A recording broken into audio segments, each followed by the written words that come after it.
বলছি যে দেব আর শুভশ্রীর ধূমকেতুটা তো দেখেছেন? দারুণ হয়েছে কিন্তু না সিনেমাটা?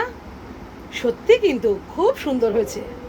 যেমন দেবের অভিনয় তেমন শুভশ্রীর অভিনয়। কি সুন্দর দুজনে, খুব সুন্দর মানায় সত্যি। এটা কিন্তু অনস্বীকার্য। দেব আর শুভশ্রীকে এত সুন্দর মানায়। কিন্তু দেবের সাথে কোয়েলকেও খুব সুন্দর মানায়। কোয়েলের সাথেও দেবের অনেক দিন কোনো সিনেমা আসেনি। আর দীর্ঘ 9-10 বছর বাদে এই ধূমকেতু রিলিজ হলো। সত্যি দেখে খুব ভালো লাগলো। দেবের ওই বৃদ্ধের যে রূপটা, যে সাজটা, মানে কত ঘন্টা ওকে কষ্ট করে বসে থাকতে হচ্ছে বলুন তো। একটা অত ইয়াং ছেলে, ইয়াং পারসন, তাকে এইরমভাবে বৃদ্ধের যে লুকটা যে নিয়েছে সেটা কতক্ষণ, মানে একজন অভিনেতা ভালো অভিনয় করবে আর তার জন্য দর্শককে উপহার দেবে বলে তার সর্বস্ব নিগড়ে সে দেয়। সত্যি তেমনই সুন্দর অভিনয় করেছে শুভশ্রী। খুব সুন্দর সিনেমাটা, সত্যি খুব ভালো হয়েছে। বুঝলো বটে, ওরা দুজনেই বলছিল যে আমাদের জীবনের শ্রেষ্ঠ সিনেমা। এটা অনস্বীকার্য, কিন্তু এটা স্বীকার করতে হবে। যাই হোক, এই বৃষ্টি বাদলার মধ্যেও গিয়ে সিনেমাটা দেখে এসেছি। মানে যাওয়াটা সার্থক হয়েছে। খুব ভালো লেগেছে আমার সিনেমাটা। ইচ্ছা আছে আবার পরে আরেকবার দেখব। হ্যাঁ, আপনারা কে কে দেখেছেন সিনেমাটা বলবেন। অনেক রাত হয়ে গেছে আজকে, জানেন তো। আজকে আমি ভাবছিলাম বন্ধুদের কথা, যে অনেকক্ষণ হয়ে গেল, কিন্তু আমি ঘুমিয়ে পড়েছিলাম। ওর জন্য আর আমার আশা হয়নি।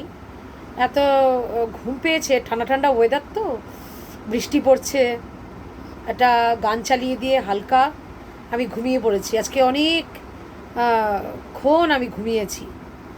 সেই সন্ধ্যার পরে উঠেছি, তারপরে উঠে যা যা করার করেছি, কিন্তু অনেকক্ষণ ঘুমিয়েছি। এই ঘুমের চোটে আমার আর আপনাদের কাছে আসা হয়নি। যাই হোক, আপনাদের কাছে আমি একটা কথা বলবো বলে আসলাম। সেটা আমার প্রসঙ্গেই কথাটা হলো যে আপনারা যে লুকটা আমাকে দেখছেন, এই লুকটা তো বুঝতেই পারছেন, মুখে আমি একটা মাস্ক পরে আছি। হ্যাঁ, আসলে আমার লজ্জা লাগে। সত্যি কথা, আমার লজ্জা লাগে। লোকে আমাকে দেখে নেবে। তার জন্য আস্তে আস্তে আপনারা যদি আমাকে এন্থু দেন, তাহলে আমি মাস্কটা হাঁটাবো, কিন্তু এখন না, কিছুদিন বাদে। হ্যাঁ, তাহলে আমাকে আপনারা দেখতে পাবেন। আমি কিন্তু গান গাই, জানেন তো। আমি রবীন্দ্রভারতী ইউনিভার্সিটি থেকে এমএ করেছি গানে। এছাড়া অনেক বড় বড় শিল্পীর কাছে গান শিখেছি। প্রোগ্রাম করেছি, সিনেমায় গান গেয়েছি, সিরিয়ালে গান গেয়েছি, প্রচুর প্রোগ্রাম করেছি। কিন্তু তারপরে বাচ্চা হয়ে গেল, বিয়ে হয়ে গেছে, বাচ্চা হয়ে গেছে, সেরকম আর করি না, সংসার নিয়েই ব্যস্ত। এখন যেটা আমি করি সেটা হলো আমি অ্যাস্ট্রোলজি করি। অ্যাস্ট্রোলজির পোকাটা তো আমার বিগত 18-20 বছর, তখন আমি অনেক ছোট, তখন থেকে অ্যাস্ট্রোলজির পোকা আমার মাথায়। আমি কিন্তু মানে অ্যাস্ট্রোলজার বলতে এই যে লোক দেখানি অ্যাস্ট্রোলজার না কিন্তু। আর লোকের মাথা ভেঙে লোকের ঘাড় মোটকে টাকাও নিই না। যে যা দেয়, দিলে দেয়, না দিলে না দেয়। আমি এমনি শখে অ্যাস্ট্রোলজি করি। আর জানেন তো, যে শখে অ্যাস্ট্রোলজি করে সে কাউকে ঠকায় না, কেউ টাকা নেয় না তো। আমি আমার খাই নেই, টাকার কোনো খাই নেই, আমি শখে করি। আমি অ্যাস্ট্রোলজিটা খুব ভালোবাসি, অ্যাস্ট্রোলজি সাবজেক্টটা আমার খুব ভালো লাগে, ওর জন্য শখে করি। হ্যাঁ, আমি জানি না কে কত উপকার পেয়েছে আমার দ্বারা, কিন্তু লোকে আমাকে মানে, অ্যাস্ট্রোলজার হিসাবে কিন্তু লোকে আমাকে মানে। হ্যাঁ, ধরুন আপনার date of birth, time of birth, place of birth যদি দিয়ে দেন, আমি আপনার কুষ্টিটা বার করে অ্যানালিসিস করে দেবো যে আপনার কি হবে না হবে, সেটুকু আমি পারি। আর অনেক বছর ধরে তো করছি। আমি পড়াশোনা করতাম। আমার পড়াশোনাটা কীরকম ছিল জানেন তো, যখন সবাই রাত্রিবেলা ঘুমিয়ে পড়তো, নিস্তব্ধ হয়ে যেত, তারপরে আমার কনসেন্ট্রেট বাড়তো, মানে পড়াশোনায়, তারপরে আমি পড়াশোনা করতাম। আমি ওই সবাই আছে তার মাঝখানে পড়তে পারতাম না। সরি, মানে আমার পড়াশোনাটা হচ্ছে সবাই ঘুমিয়ে পড়বে, বাড়ি পুরো নিস্তব্ধ হয়ে যাবে, তারপরে আমি মন লাগিয়ে পড়ব। এমন হয় সারা রাত পড়তাম, এরমও গেছে। মানে আমার রাত্রের দিকে পড়তেই আমার ভালো লাগে, মানে সবাই ঘুমিয়ে টুমিয়ে পড়বে, তারপরে আমি পড়ব, এরকম। সেই সময় পড়ার ফাঁকে তখন নিস্তব্ধ শান্ত পরিবেশ, সেই সময় আমি অ্যাস্ট্রোলজিরও বই পড়তাম, তারপরে কিরোর হস্তরেখা বই টইগুলো আছে সেসবগুলো পড়তাম, তারপরে এমনি অ্যাস্ট্রোলজি বুকস পড়তাম। আমার দাদা আমাকে এনে দিয়েছিল বই, তখন তো আমি শিখতাম না অ্যাস্ট্রোলজি। তারপরে পরবর্তীকালে আমি বড় অ্যাস্ট্রোলজার কাছে গিয়ে শিখেছি, অ্যাস্ট্রোলজি শিখেছি। কিন্তু প্রথমে আমার ওই বই পড়া থেকেই হাত হাত হাত দেখার বই থেকে শুরু হয়, তারপরে আমি পড়তাম। কিন্তু সেটা হচ্ছে মানে আমার একটা কি বলবো, অ্যাকচুয়ালি ওটাই আমার মেন, অ্যাস্ট্রোলজি আর গানটাই হচ্ছে আমার মেন।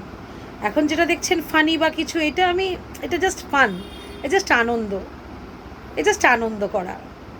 মানুষ তো কবে মানুষ থাকবে না, কবে মানুষ মরে যাবে এই কথা বলছে, এই নেই, এরকম হয় না। জীবনটা সবসময় দুঃখ করে তো কাটাবার নয়, একটু আনন্দ ফুর্তি করে ঘরোয়া নিজেদের মতন নিজেরা, তা বলে রাস্তায় বেরিয়ে ওসব কোনো নোংরামো ওসব ব্যাপার নেই, ঘরের মধ্যে নিজেদের একটু হাসি। আমি একটু হাসি খুশি, আমি একটু হাসমুখ, ফান লাভিং যাকে বলে, আমি একটু ফান লাভিং, একটু হাসি খুশি আমি। হ্যাঁ, তো ওই জন্যই আর কি ইয়ার্কি ফাজলামিটা পছন্দ করি। ইয়ার্কি মারা ফাজলামি মারা খুব খুব ভালো লাগে আমার, সবসময় গম্ভীর ভালো লাগে না। হ্যাঁ, যাই হোক, কিন্তু অ্যাস্ট্রোলজি যখন করি তখন সিরিয়াস, কারণ এটা অনেক প্রেডিকশন করতে হয়। আমি কেপি অ্যাস্ট্রোলজি তো করি, কেননা কোনো কোনো ধরুন একটা আমাকে ছক দিলেন, মানে date of birth, place of birth, time of birth দিলেন, আমি একটা কুষ্টি নিয়ে বসলাম। এবার এই কুষ্টিটা যে নিলাম, তার লংগিটিউড ল্যাটিটিউড সব দেখতে হবে, তার সমস্ত কিছু, তার গ্রহ নক্ষত্র কোথায়, তার নক্ষত্রটা কি পড়েছে, গ্রহটা কোন কোন ঘরে, 12টা রাশির মধ্যে কোন ঘরে তার চন্দ্রটা পড়েছে, কোন ঘরে তার লগ্নটা পড়েছে, এইভাবে আমি দেখি। তারপরে শুধু তাই না, চন্দ্রটা কত ডিগ্রিতে পড়েছে। আপনাদের একটা কথা বলি, অ্যাস্ট্রোলজিতে না একটা জিনিস শুনুন, কথাটা হলো এইভাবে ঘরোয়া কেউ এভাবে বলবে না, জাস্ট এই গল্পের ছলে কেউ বলবে না, আমি বলছি আপনাদের। ধরুন সাপোজ আপনার মেষ রাশি আর তুলা লগ্ন, ঠিক আছে, তুলা লগ্ন দেখাচ্ছে মেষ রাশি। ধরুন সাপোজ আপনার শুক্রটা মিনের ঘরে আছে, কত নম্বর নক্ষত্রে? মিনের ঘরে 3টে নক্ষত্র থাকে, জানেন প্রত্যেকটা ঘরেই 3টে করে নক্ষত্র থাকে, তাই তো, 13 ডিগ্রি 26 মিনিট করে এক একটা তার স্প্যান। তো 3টে নক্ষত্র আছে মিনের ঘরে, একটা হচ্ছে উত্তর ভাদ্রপদ, পূর্ব ভাদ্রপদ, উত্তর ভাদ্রপদ আর রেবতী, পূর্ব উত্তর আর রেবতী, 3টে নক্ষত্র। এবার 3টে নক্ষত্রের মধ্যে ধরুন সাপোজ ওই যে ধরুন শুক্রটা, আপনার যে লগ্নপতি শুক্রটা, সে পড়ে গেল রেবতী নক্ষত্রে, 27 নম্বর নক্ষত্র রেবতী নক্ষত্র, যেটা কিনা বুধের নক্ষত্র। এবার ওখানে পড়লো তো, এইবার আপনার কি রাশি? মেষ রাশি, তুলা লগ্ন, লগ্নপতি ষষ্ঠে গেছে দেখাচ্ছে, হচ্ছে তো। কিন্তু ডিগ্রিটা এমন পড়লো না, ডিগ্রিটা এমন পড়লো, দেখা যাচ্ছে যে ওটা সপ্তমে আছে, একটা ভেলকিবাজি না? আবার ধরুন ডিগ্রিটা কিন্তু ডিগ্রি ওয়াইজে কিন্তু চেঞ্জ হলো। আবার ধরুন তুলা লগ্নই মেষ রাশি, শুক্রটা কোথায় আছে? শুক্রটা আছে মেষের ঘরে। তাহলে গুনে দেখুন, মানে ঘড়ির কাঁটার উল্টো দিক করে গুনতে হয়, দেখাচ্ছে কি শুক্রটা সপ্তমে আছে না? কিন্তু যখনই ভাবের বিচার করব না, তখন ভাব দেখাবে এটা ষষ্ঠে আছে। বুঝতে পেরেছেন কি বলছি? প্রথমে কি বললাম? প্রথমে হচ্ছে তুলা লগ্ন মেষ রাশি, শুক্রটা আছে কোথায়?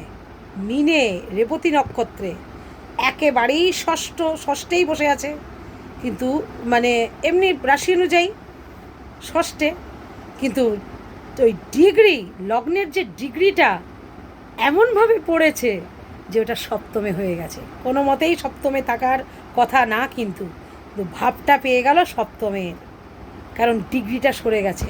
আবার আবার তুলা লগ্ন, মেষ রাশি, শুক্রটা বসে আছে সপ্তমে, কিন্তু ডিগ্রিটা পেয়ে গেল ষষ্ঠের। তাহলে শুক্রটা কিন্তু ষষ্ঠের কাজ করবে। ওদিকে শুক্রটা ষষ্ঠে বসে সপ্তমের কাজ করবে, আবার এদিকে সপ্তমে বসে ষষ্ঠের কাজ করবে। এইভাবে বিচার করতে হয়। আমি তো টাকা পয়সা নিই না, লোককে মাথায় ঘোল ডালি না। আমি একটা গৃহবধূ, আমি শুধু শখে ভালোবেসে অ্যাস্ট্রোলজিটা করি। অ্যাস্ট্রোলজি যে আমি করি, আমি ভালোবেসে করি। আমি বহু লোককে উপকার করেছি, সত্যি বলছি, বিশ্বাস করুন, বহু উপকার করেছি। এক পয়সাও নেইনি, তারা দেয়ও নি, তারা কিছু বলেও নি, আমিও কিচ্ছু বলিনি। এর জন্যই আমার হাজব্যান্ড বলেছিল, আর আমার ছেলে বাচ্চা, মাম্মি তুমি একদম অ্যাস্ট্রোলজি করবে না, লোকে তোমাকে খালি ঠকিয়ে দেয়, তোমায় কোনো পয়সা করে দেয় না, তুমি তো অনেক টাকা দিয়ে অ্যাস্ট্রোলজি করেছো, অনেক টাকা শিখে অনেক পড়াশোনা করেছো, লোকে কিন্তু তোমাকে টাকা পয়সা দেবে না, তুমি এমনি লোকের কাছে এত কষ্ট করো, তুমি এটাকে প্রফেশন না করে তুমি লোককে বিনা পয়সা করো। কত বকেছে আমার দিদিরা পর্যন্ত। আমার দিদি, আমার শেষদি এত ভালো, জাস্ট ভাবা যায় না। আমার শেষদি, সে আমাকে বলেছে যে তুমি কেন লোকের কাছ থেকে পয়সা নাও না, তোমাকে তো সবাই বিনা পয়সায় অ্যাস্ট্রোলজি করায়, বিনা পয়সায় তুমি লোকের হাত দেখো, সব কিছু করো, কেউ তোমাকে একটা পয়সাও দেয় না। আমি সে আমার দরকার নেই, আদমি দেগা তো ক্যা হোগা, মালিক দেগা তো সব কুছ হোগা, এটা আমি বলে দিই। থাক, দরকার নেই, কাউকে কিচ্ছু আমার লাগবে না, আমার যা আছে যথেষ্ট আছে, আমার কারোর কাছ থেকে কোনো পয়সা লাগবে না। আমি শখে করি অ্যাস্ট্রোলজিটা, বিশ্বাস করুন, অ্যাস্ট্রোলজিটা আমি শখে করি। এই প্রসঙ্গে আরও অনেক কথা আছে, আপনাদের বলবো। আমি অ্যাস্ট্রোলজি করি, আর আমি যে কত লোকের উপকার করেছি, কত লোকের ভালো করেছি, সেটা আপনাদের বলবো। আমি কিন্তু বেসিক্যালি একজন